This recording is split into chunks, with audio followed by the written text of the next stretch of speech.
In the autumn of 1878, the wind that scoured the high plains of the Wyoming Territory carried a familiar, bitter promise. It spoke of a killing cold to come. For the settlers of Providence Creek, a small, isolated community nestled in a valley that acted as a funnel for the worst of the weather, survival was a relentless negotiation with the seasons. Summer was a frantic race of planting, growing, and harvesting. Winter was a grim battle of endurance. But the true enemies were the shoulder seasons, the treacherous weeks of late autumn and early spring, when the world was a morass of dampness and fluctuating temperatures. This was the season of rot. A root cellar that was a cool sanctuary in August could become a tomb of frozen mush by January, or a damp, mold-infested cave in November. Smoked meats, hung with pride in the smokehouse, would suddenly develop a slick, greenish film in a week of wet, indecisive weather. Barrels of salted pork, the bedrock of winter protein, could turn rancid from a single pocket of trapped moisture or an inconsistent cure. Every family had its own tragedies of preservation.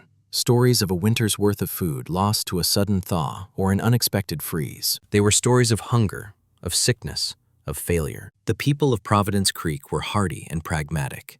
They trusted the wisdom of their fathers and grandfathers, the methods that had carried them across the continent. They built their cabins tight, chinked with mud and moss. They dug their root cellars deep, or so they thought. They salted and smoked and dried with a diligence born of mortal fear. And every year, they lost a portion of their labor to the unforgiving physics of the land. It was simply the cost of living on the edge of the world. Into this landscape of accepted loss stepped a man named Josiah. Josiah was not like the others. He had arrived 2 years prior with his wife Mary, buying a plot of land at the northern edge of the valley, where the wind was sharpest and the soil rockiest. He was a quiet man, deliberate in his movements and spare with his word. He was not a farmer by trade, nor a carpenter, though he was skilled with his hand. He watched the frantic seasonal activity of his neighbors not with judgment, but with a deep, unsettling curiosity. He observed the sweat and toil of the harvest, the desperate industry of the slaughtering season, and the quiet anxiety that settled over the community as the first snows threatened. He saw the immense effort, the sheer BTUs of human energy expended to secure a winter supply of food. And then he saw the waste. He saw the wagon loads of spoiled potatoes being hauled to the pig troughs. He heard the hushed complaints of housewives discovering mold on a precious ham. He saw the subtle but undeniable tightening of belts in late winter, when the stores proved less substantial than hoped. While other men were reinforcing their cabin walls or splitting a final cord of wood, Josiah did something that baffled the entire valley. He started digging a hole. It was not a root cellar. It was not a foundation for a new barn. It was a massive, square pit, far from his house, out on an exposed rise of land. Day after day, through the crisp air of October, the sound of his shovel biting into the earth echoed across the valley floor. Men riding past on their way to hunt would rein in their horses and just watch, their faces a mixture of pity and contempt. The hole grew deep, 10 feet, 15. Finally, it bottomed out at a depth of 20 feet, a perfect cube of excavated earth 30 feet on a side. It was an immense undertaking for one man, a testament to a singular, obsessive purpose that no one else could fathom. They called it Josiah's Folly. Some said he was digging for gold, a fool's errand in this part of the territory. Others whispered he was digging a grave for a giant. The most common theory was that the quiet man had finally been broken by the solitude and the wind, his mind snapped by the looming winter. He was digging a house for winter itself, a place to bury his food and his senses. They watched him line the pit with a strange double wall of thick, rough-hewn timbers, leaving a wide gap between the inner and outer shells. They saw him hauling wagon load after wagon load of sawdust from the small lumber mill downriver, a material they considered little more than waste, good for soaking up spills in a stable. He was building a vault of dirt and wood and refuse, a vault of ice. The town mocked him for building a vault of ice, a structure that seemed designed to fail, to trap the very dampness and cold that destroyed their own cellars. They saw a man burying his fortune and his future in a cold, dark hole. They had no idea they were watching the construction of their own salvation. They had no idea that this foolish man, with his bizarre hole in the ground, was about to teach them a lesson about the nature of cold that would change the valley forever. A lesson that would be written in the fury of a blizzard that was, at that very moment, gathering its strength 1,000 miles to the north. If you're finding this story of historical ingenuity fascinating, take a moment to hit that like button. And if you want to see more stories about forgotten wisdom and the innovators who were years ahead of their time, make sure you subscribe to the channel. We've all faced a cold winter, But what's the coldest you've ever personally experienced? Let us know in the comments below where you're watching from and what winter means to you. Because what Josiah was about to build would not just challenge their ideas of winter, it would redefine their very concept of survival. Because what Josiah was about to build would not just challenge their ideas of winter, it would redefine their very concept of survival. To understand the genius of Josiah's vault, you first have to understand Josiah. He was not a product of the plains. He was a man shaped by the sea. For 20 years, he had worked in the shipyards of New England, first as a cooper, then as a shipwright's apprentice, and finally as a master builder of the great clipper ships. A ship, he knew, was a world unto itself. It had to be a fortress against the relentless, invasive power of water. It had to be a perfectly sealed container, proof against the crushing pressures of the deep and the insidious rot of the salt-laden air. He understood insulation not as a way to keep things warm, but as a way to control temperature, to create a stable environment in a world of violent change. He had built insulated holds for ships carrying perishable cargo, learning the hard-won science of keeping ice from melting on a journey through the tropics. He knew that the enemy was not just heat, but air movement, moisture, and radiation. When he moved west with Mary, seeking drier air for her persistent cough, he brought this unique perspective with him. He looked at the cabins and cellars of Providence Creek with the critical eye of a shipwright. He saw structures that were fighting a losing battle against the earth, rather than working with it. His neighbor's root cellars were the most obvious flaw. They were, in essence, just holes in the ground with a roof. The problem, as Josiah saw it, was twofold: thermal contact and moisture. The cellar walls were in direct contact with the surrounding soil. In the autumn, when the ground was still releasing the last of the summer's warmth, the cellars were too warm, accelerating spoilage. As winter deepened, the frost line would creep downwards, sometimes feet deep. If the cellar was too shallow, the frost would penetrate the walls, freezing the contents. But the greater enemy was water. The ground was saturated with it. Water vapor would constantly migrate through the earthen or stone walls, driven by vapor pressure equilibrium. This created a perpetually damp environment, the perfect breeding ground for mold and bacteria. A sudden thaw could send liquid water seeping through the walls, flooding the floor and ruining everything. The settlers fought this with drainage ditches and by building on high ground, but it was a constant, exhausting struggle. Josiah knew you couldn't defeat the earth. You had to partner with it. His solution, the Great Pit, was designed around a few core principles he had learned building ships. The first was isolation. The double wall was the heart of the design. The outer wall was a retaining wall, holding back the immense pressure of the earth. The inner wall was the actual wall of the storage chamber. Between them was a gap nearly 2 feet wide, which he packed with a meticulous blend of sawdust and charcoal. The men at the lumber mill had laughed as he hauled away the trash, paying a pittance for it. They didn't understand what he knew. Sawdust is a phenomenal insulator. Its power comes not from the wood itself, but from the millions of tiny pockets of air trapped between the particles. Air is a poor conductor of heat, and by trapping it in small spaces, you prevent it from moving and transferring heat through convection. It was the same principle as the wool sweaters they all wore. The charcoal, which he made himself in a slow, smoky burn pit, served a dual purpose.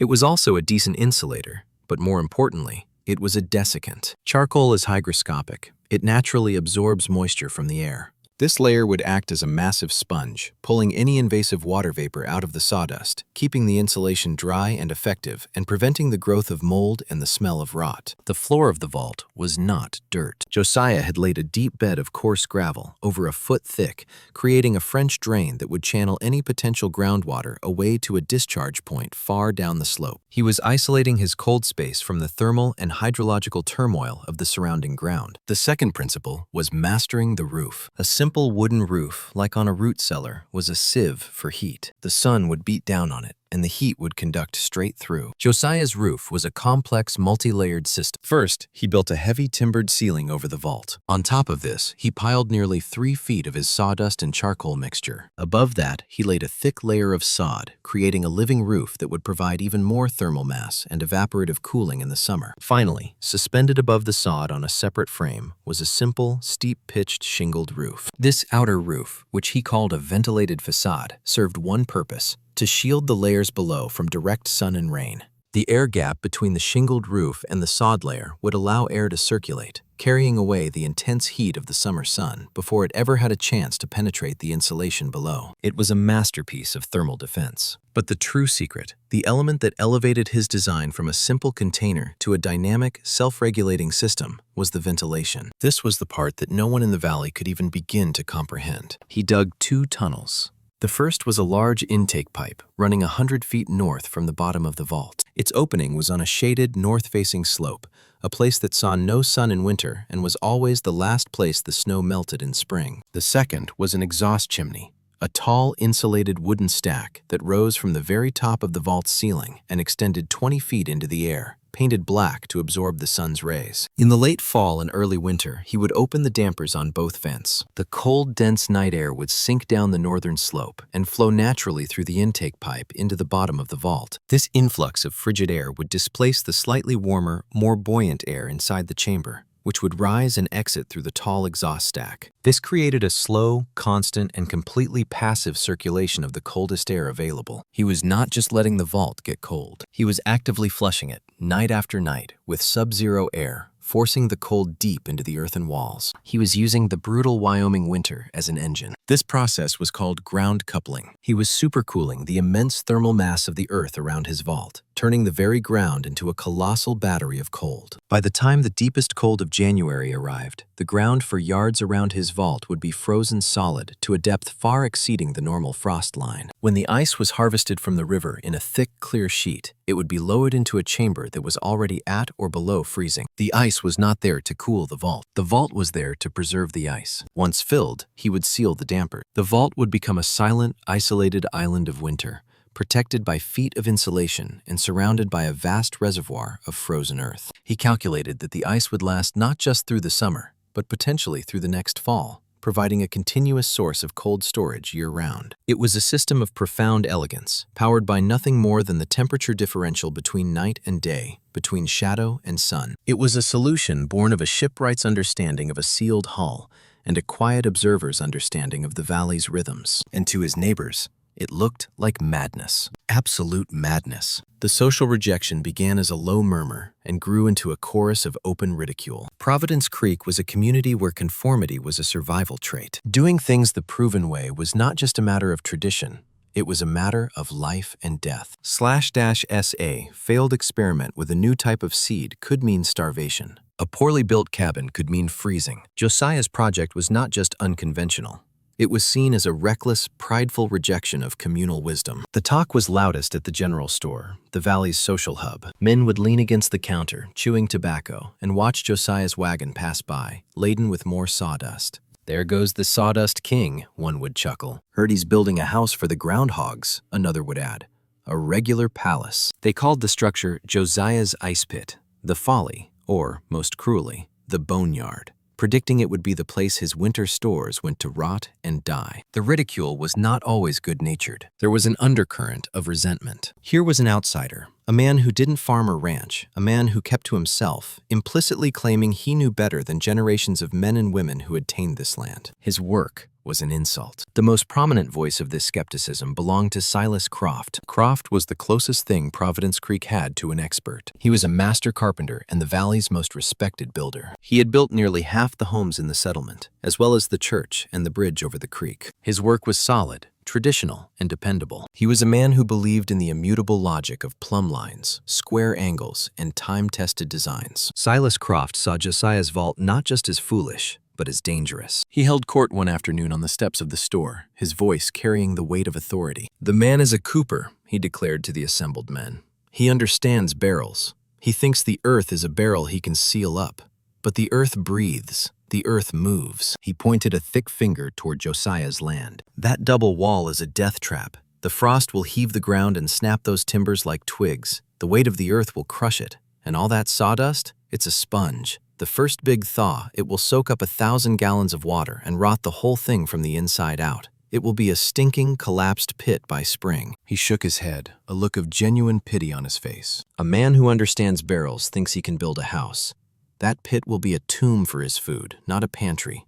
He's wasting good timber and the last good weeks before the snow flies on a fool's dream." Coming from Silas Croft, this was a verdict. The community's opinion was sealed. Josiah was no longer just an eccentric. He was a confirmed fool, and his project was a confirmed failure. The social pressure was immense, and it fell most heavily on his wife, Mary. Mary was a kind, gentle woman who wanted nothing more than to find a quiet peace in their new home. Instead, she found herself an object of pity, and her husband an object of scorn. When she went to the store for supplies, conversations would halt. Women she considered friends would offer her sympathetic glances, whispering behind their hands as she passed. One evening, as Josiah came in from his long day's labor, his clothes covered in dirt and sawdust, she finally voiced her fears. "Josiah," she began, her voice trembling slightly.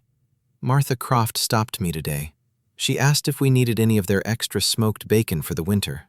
She said Silas is worried for us." Josiah said nothing, just continued to wash his hands in the basin. "They're all talking," Mary went on, her anxiety spilling out.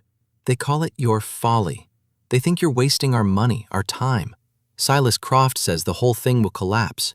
What if he's right, Josiah? What if it all rots?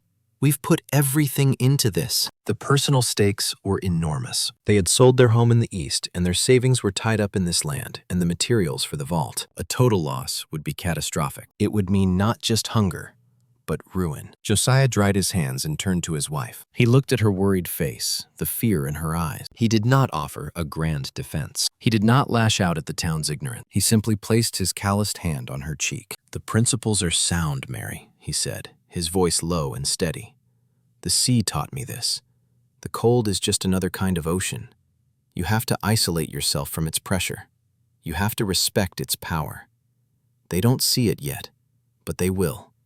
His resolve was absolute. It was not born of arrogance, but of a deep, quiet confidence in the physics he understood. He did not argue with Silas Croft. He did not defend himself to the men at the store. He let their words wash over him like water off a well-tarred hull. His answer was the rhythmic thump of his hammer, the clean bite of his saw, the steady scrape of his shovel. He continued his work with a quiet, unwavering determination. He finished the vault in mid-November, just as the first hard frost seized the land. The structure was complete. A great sod-covered mound rising from the earth, with its tall black chimney pointing to the sky like a silent finger of judgment. He opened the vents, and the cold night air began its invisible work, flowing into the heart of his creation, purging the last of the autumn warmth. Josiah's folly was ready. All it needed now was a winter to prove its worth, and a truly terrible winter was on its way. The great test began not with a roar, but with a whisper. In the second week of January 1879, after a month of brutally cold but otherwise ordinary winter weather, an unnatural stillness fell over Providence Creek. The wind, that constant scouring presence, died completely. The sky turned a strange leaden gray, a color that seemed to absorb all light and sound. Experienced hunters looked to the north and saw a low, bruised purple cloud on the horizon. A wall of weather that did not move so much as it expanded, consuming the world. They called it the White Death. It was a blizzard of a magnitude none of them had ever seen. It did not arrive. It descended. A fine, granular snow began to fall, so thick it was like a suffocating blanket. Within hours, the world was gone, erased in a maelstrom of white. The temperature plummeted. 10 below zero, 20 below, 30 below. The wind returned with a vengeful fury, a physical force that hammered at the walls of the cabins and drove the snow into every crack and crevice. For the first few days, the community hunkered down, confident in their preparations. This was winter, after all. This was what they were built for. But the storm did not break. Day bled into night and back into a gray, featureless twilight. The snow piled up. 4 feet, 6 feet. Drifts buried cabins to their rooflines, turning familiar homesteads into anonymous white mounds. The valley was paralyzed, each family an isolated island in a sea of frozen fury. And then, the conventional methods of survival began to fail. The first to go were the root cellars. The immense blanket of snow acted as an insulator, trapping the geothermal heat rising from the earth. Outside it was 30 below, but at the base of the snowpack, the temperature hovered right around freezing. Meltwater began to seep down into the soil, saturating the ground around the cellars. Inside these subterranean pantries, the temperature rose and the humidity spiked. The air became thick, damp, and stagnant. A thin film of slime appeared on the surface of potatoes. Cabbages began to soften and blacken at the edges. The earthy smell of a healthy cellar was replaced by the cloying sweetness of decay. For Silas Croft, the expert builder, the failure of his own cellar was a source of deep, private shame. He had built it himself, stone-lined and deep. the best seller in the valley, but he could not defy physics. When he opened the heavy oak door, he was met with a wave of damp, 45-degree air. A basket of apples he had stored were covered in a fine, blue-green mold. The smoked hams hanging from the rafters felt slick and damp to the touch, their precious smoky cure compromised by the relentless humidity. He was losing food. In the middle of the worst storm in living memory, his fortress was being breached from within by the insidious forces of rot. His family, like every other family in Providence Creek, was trapped. Their world shrunk to the four walls of their cabin with a dwindling supply of reliable food. The firewood supply, once thought to be endless, was being consumed at a terrifying rate just to keep the killing cold at bay. Fear, cold and sharp as an icicle, began to pierce the hearts of even the most stoic settlers. They were in a race against the storm and a race against the rot.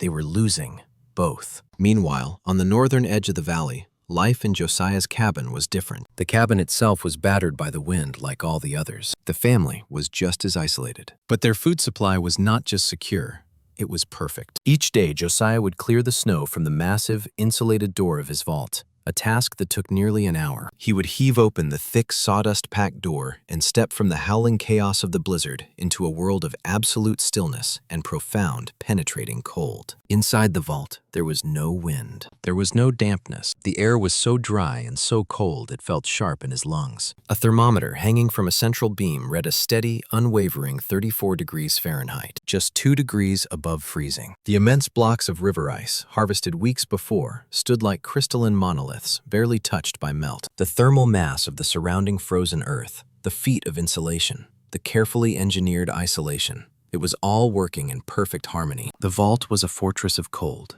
utterly indifferent to the storm raging outside. Their meat, both fresh and cured, was frozen solid. Barrels of apples were as crisp as the day they were picked. Crates of potatoes and carrots were firm and dry. Mary could retrieve a pail of milk from a large can and find it fresh and sweet, the cream thick at the top.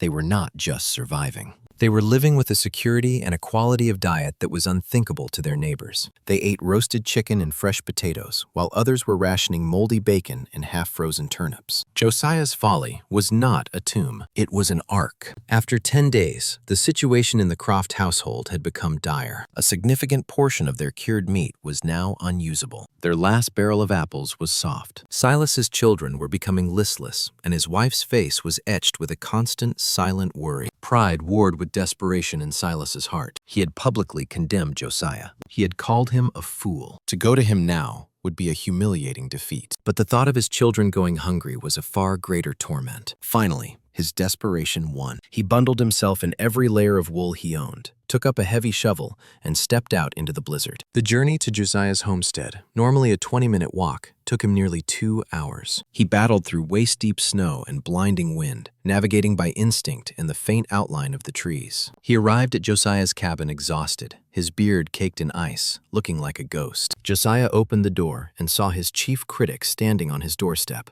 broken and desperate. There was no triumph in Josiah's eyes, only a quiet compassion. He brought Silas inside, gave him a hot cup of coffee, and let him catch his breath by the fire. Silas, his pride shattered, did not waste time. "Our cellar is failing, Josiah," he said, his voice hoarse.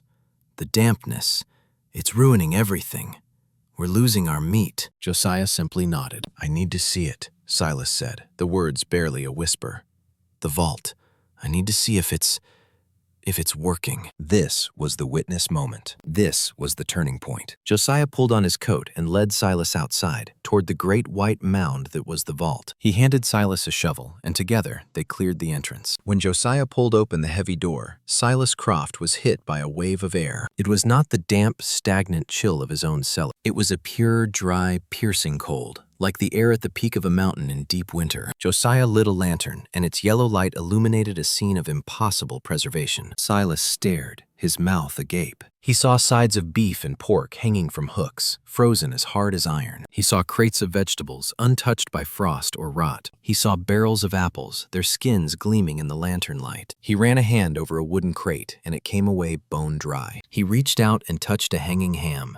It was cold, firm, and perfectly preserved. In that moment, Silas Croft's entire understanding of the world, of building, of survival, was shattered and then reassembled. He was not looking at a folly. He was looking at a miracle of engineering. He saw the thick, insulated walls, the gravel floor, the massive blocks of ice. He finally understood the genius of the design, the isolation, the control of moisture, the partnership with the cold itself. He turned to Josiah, his face a mask of awe and shame. "I was wrong," Silas said, his voice filled with a reverence that bordered on worship.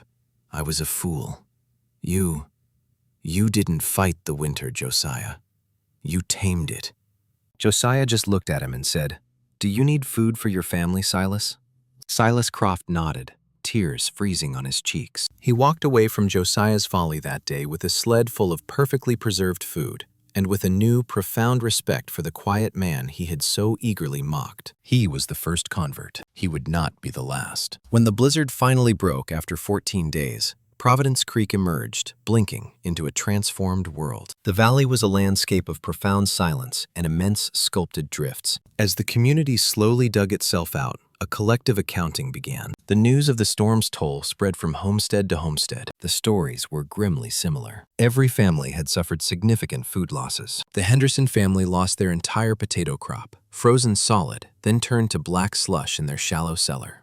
The Millers lost half their salted pork to a pervasive damp mold. The overall spoilage rate across the valley was estimated at nearly 40%. 40% of a year's worth of backbreaking labor gone. It meant a spring of hunger and hardship for everyone. Everyone, that is, except Josiah. The story of Silas Croft's journey through the storm and what he had witnessed in Josiah's vault spread like wildfire. It was a tale of such stark contrast to their own suffering that it bordered on the unbelievable. But Silas Croft was not a man given to exaggeration. His word was bond. A few days after the storm, Silas called a meeting of the men at the general store. The room was crowded, the mood somber. Silas stood before them, not with his usual blustering confidence, but with a deep, newfound humility. This was his recantation. "I owe this community an apology," he began, his voice ringing with sincerity. "And I owe one man a greater one. I spoke against Josiah's work. I used my knowledge of building to call him a fool. I was wrong. I was profoundly and completely wrong." A hush fell over the room. "I have seen the inside of his ice vault," Silas continued. "I saw it in the heart of the storm. While our cellars were turning into damp pits of rot, his was a sanctuary of perfect preservation. The air is as dry as a bone, the temperature as steady as a rock.